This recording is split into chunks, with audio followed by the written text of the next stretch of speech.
discuss the latest on the Middle East conflict is Middle East expert Tom Gross. Tom, good morning to you. A pleasure to have you on the show. Good morning. So a lot to dissect. First, I'd like to discuss the latest with the ceasefire negotiations, please. Yes, in fact, we have a new development. The Egyptian president, al-Sisi, is now trying to get a very short ceasefire lasting just 48 hours, 2 days. 4 Israeli hostages will be released and a number of convicted Palestinian prisoners will be released. But neither Israel nor Hamas, the Palestinian terror group, have given any reaction to Sisi's suggestions yet. And both of them are quite adamant. What Israel wants is for Hamas to give up power, to surrender. Israel's offered safe passage for the Hamas leadership out of Gaza and for them to give up control. Hamas, on the other hand, wants Israel out of Gaza and to regain control. So I'm not sure that the ceasefire talks will get anywhere because they're still intractable positions between the two sides. Tom, if you don't mind providing us more perspective as far as this hostage negotiation, if you don't mind, because here in America, as we're hearing about the exchange of hostages for potentially Palestinian prisoners, there are concerns about these Palestinian prisoners being set free, many of them convicted of rape, murder, among other horrific things, and then they'll be on the streets free to potentially do the same thing again. Absolutely. There's huge concern in Israel. That's one reason why there hasn't been any ceasefire and there hasn't been any prisoner swap. However, the families of the roughly 100 Israeli hostages, and some of them are also American citizens, being held in horrific conditions in Gaza, are desperate to get them out. And therefore, there is internal pressure from part of the Israeli public that supports the hostage families to release convicted Palestinian terrorists, even though they know that people released could go on to recommit, as has been the case in the past when there were previous prisoner swaps of this kind. Well, Tom, as we discuss horrific acts, we saw one in real time early yesterday morning, that terroristic act right there north of Tel Aviv, Israel, where a big truck or a bus, however you would like to describe it, pretty much tried to ram into a bunch of people. More than 30 people wounded. We're told at least one person was reported dead. Have you gotten any updates on this situation, why it even happened in the first place? Well, we don't know exactly. It seems to have been what's called a lone wolf. It's a Palestinian citizen, a citizen of Israel, and we don't know whether he was affiliated with a terror group yet. He rammed a truck at high speed into a crowd at a bus stop. The man who has died already, who was 72 years old, a pensioner, it's tragic. His father, who was 94, is a Holocaust survivor, and he was buried already straight after his death yesterday afternoon. And a Holocaust survivor in his 90s had to bury his 72-year-old son, killed on the anniversary in the Hebrew calendar of the October 7 attacks, which comes a little bit later than the general calendar's anniversary.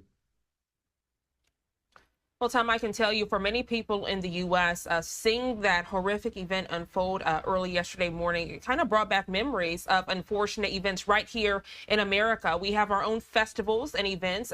Many people are preparing to celebrate the Fall Festival, or Halloween, as they like to call it, just a few days away. And I can tell you with many parades, unfortunately, right here in America, there have been terroristic acts, people who have claimed association with ISIS, where they will drive through a crowd of people, injuring and killing children, mothers, fathers, sisters, brothers. So unfortunately, we're seeing that comparison right here in America. And I bring that up for you because, as you know, it is election season right here. And there is the concern of those terroristic threats there in the Middle East trickling over here to America. Also a hot topic for many as they head to the polls for early voting. Yes, you've also had a number of similar attacks in Europe where a kind of car or truck ramming into crowds. It's incredibly difficult for the authorities to prevent, because if some person, a lone person at high speed, deliberately drives into a crowd at a bus stop or festival or something, it's very difficult to police. I mean, it's a kind of softest form of terror where the weapon is the vehicle. And there is this danger, and people should be alert and aware. Though I have to mention, in Israel, in spite of the ongoing war, rocket attacks, and other terror attacks, life goes on pretty much as normal. People are defiant. People go out. They are not going to stop their daily lives, because that is giving into terrorism. So I would suggest that all democracies, people should not easily succumb to terror, while at the same time, people need to be alert, clearly. Tom, as you were discussing the mood and the emotion there in Israel, I want to get back to the election, if you don't mind. What is the response and the reaction from Israelis and those living there in the Middle East when they hear about the election, specifically the handling of the Middle East conflict and support to Israel during this difficult time? Well, yes, good question. So the election, as everyone knows, is only a week away. There is concern among many in Israel that Kamala Harris's position may be rather hostile to Israel, or rather, I should say not hostile, but she'll make it hard for Israel to defend itself. Even though Israel hit Iran hard at the weekend, it has not yet hit the nuclear program, and that is the most crucial program, because Iran is racing towards a nuclear arsenal. It would be, for the Islamic regime there to possess a nuclear weapon is almost as dangerous as Al-Qaeda or ISIS having a nuclear weapon. So what Israel did at the weekend was take out air defenses, take out all of ballistic missiles, but at the urging of the Biden administration, it did not hit Iranian nuclear facilities. I think it wanted to postpone that, but at some point they may have to be hit. So there is concern that a Harris administration may put the brakes on Israel doing that. As far as Trump's concerned, based on his first term, he was, a friend of Israel and supporter of Israel. He got 4 peace agreements, as people know, the Abraham Accords between Israel and Arab countries.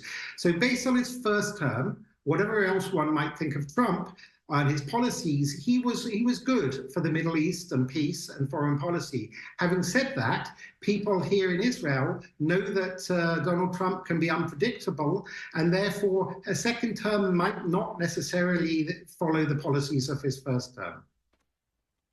Tom, thank you so much for breaking that down. I want to transition now to discuss the very latest of the conflicts with Israel and Iran. As we know, it is a fluid situation, a lot of back and forth retaliation. What's the latest you were hearing on that front, as there is concern that Iran could be planning something much bigger, big scale, compared to what they did last time? Well, Israel did hit Iran in a very precise and targeted way. It was a very amazing feat. More than 100 Israeli aircraft hit more than 20 targets. They had to fly more than 1,000 miles across some enemy or unfriendly countries, Iraq and other such countries. And Israel has degraded Iranian missile defenses and ballistic missiles. However, the regime has, got a huge arsenal. The Iranian regime isn't just a danger in Iran. They also de facto control parts of other countries, Syria, Iraq, Hezbollah in Lebanon. They are allied with Hamas in Gaza. They are trying to stir things up in Africa, in Sudan.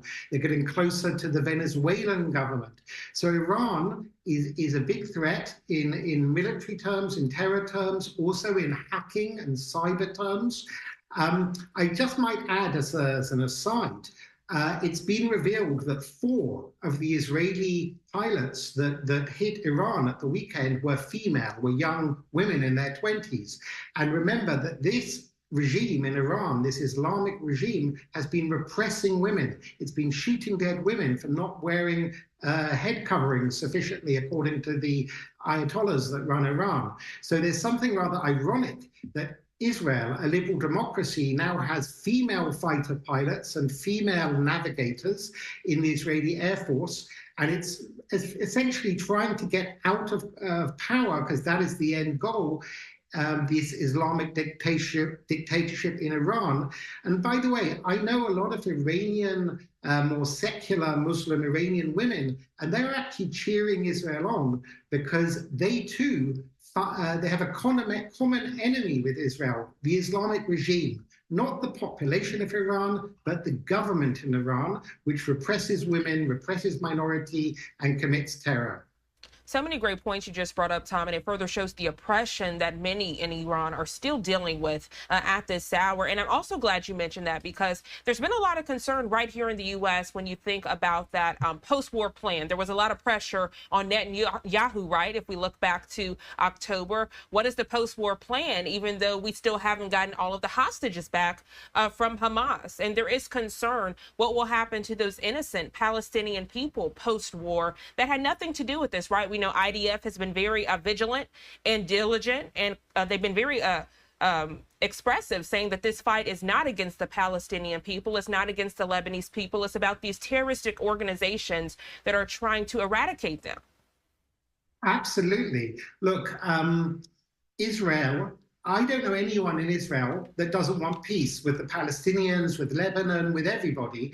And many Palestinians and Lebanese obviously want peace with Israel and don't like this war. But the only way to move towards better relations between Israel and Lebanon is for Hezbollah, the Iranian proxy terror group, to no longer have so much power and arms, and likewise in Gaza with Hamas. So anyone in America, for example, on American campuses or demonstrations, calling for a ceasefire now, what does it mean, ceasefire? If Hamas are unable to stay in control, that's not just bad for peace, that's actually bad for ordinary Palestinians who have suffered a lot in this war. We're only going to get peace and the rebuilding of Gaza once there's a government in Gaza that doesn't want to fire rockets at Israeli civilians 24/7. Middle East expert Tom Gross, truly a pleasure having you with us bright and early here on Live Now from Fox. Thank you so much for your perspective and your expertise on this topic. I hope you have a great and safe rest of your day. You too. Thank you. Thank you. I want to give you a live